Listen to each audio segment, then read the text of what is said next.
Georgia woman sues IVF clinic after mix-up causes her to give birth to a black baby. Fam, how do you fuck that up? How? Christina Murray was finally living her lifelong dream of being a mother. He was beautiful and perfect, but it was also very clear that something was wrong. After a grueling round of IVF and 9 months of pregnancy, Murray, a white woman using a white sperm donor, gave birth in late 2023 to a baby boy with a much darker complexion. My son's skin tone didn't match mine, but he was still my son.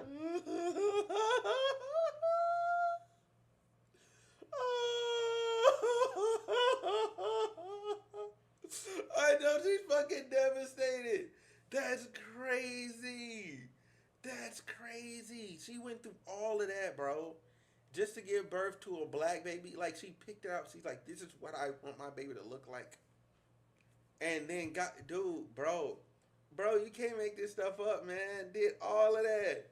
9 months and then, whoa, who's this dark ass baby? That ain't my baby. What should have been a joyful first few months bonding with her son, who she loved and wanted to raise, was punctuated by constant fear and uncertainty. I didn't know whether it was a sperm mix-up or whether he was someone else's. Murray took a DNA test that confirmed her baby wasn't hers biologically.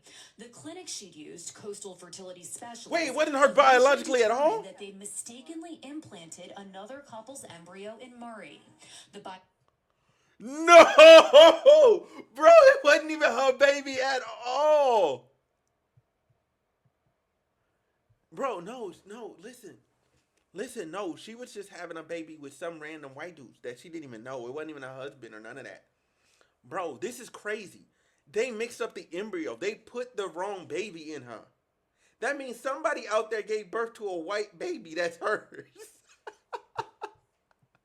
That's crazy. Biological parents sued her for custody, and Murray chose to give the baby she loved up to them rather than fight. And I walked out of the building with an empty stroller. And they left with my son. And what was it like going home alone? Oh my God. Probably the hardest thing I've ever done.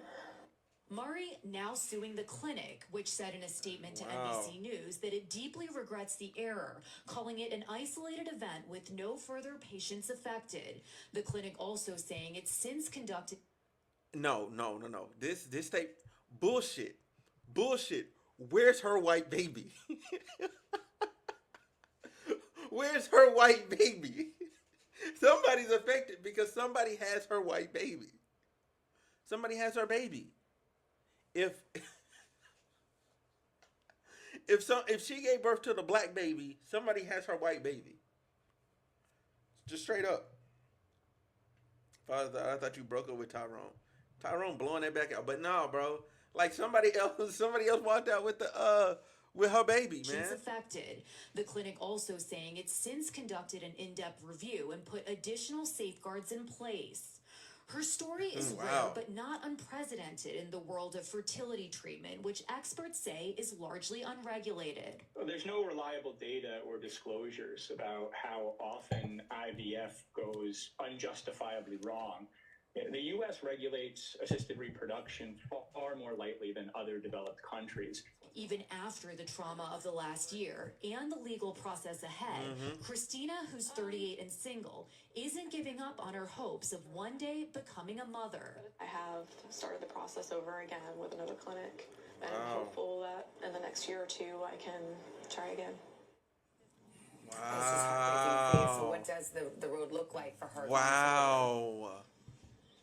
Yeah, so Christina's attorney has told me that he has successfully represented about 1,000 fertility patients against their clinics across the country over the last 10 years in a variety of misconduct cases, including ones like this that involve embryo mix-ups, but also in cases involving freezer malfunctions that have resulted in embryos or eggs being completely destroyed. He even represented another California case that was quite unbelievable. You guys may have heard about it, involving two couples that in another fertility clinic mix-up ended up having each other's biological children, raised them unknowingly for a few months until they discovered it, and then they ended up swapping the infants back. And by the way, a lot of you are wondering what happened to Christina's embryos. I asked her about that, and she said that she's not sure if they're being frozen and stored in that fertility clinic or if perhaps they've been transferred to another patient, Savannah.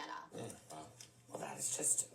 Hell, no, what happens when you mix all the... I don't know what does happen.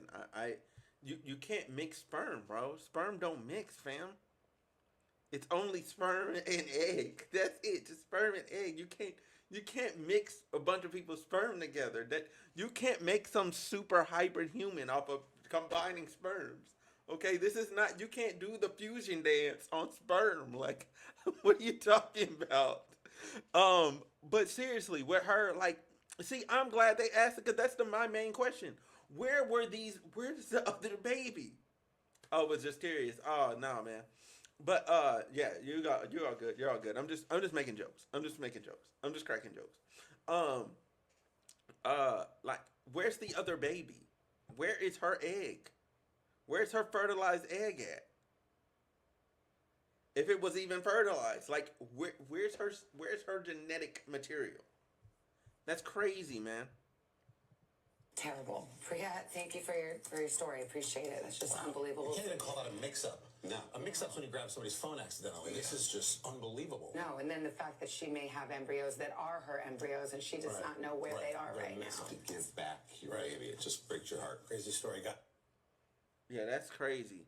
That's crazy. And she ended up getting sued because she had somebody else's baby. Like, they sued her for custody of the... Fucking insane. The California people, they had, like, the best outcome, though. The California people, they had the best outcome. They easily had the best outcome of everybody because they were able to just go, you know what? Hey, here's your baby. Here's my baby. All right, cool. We're good.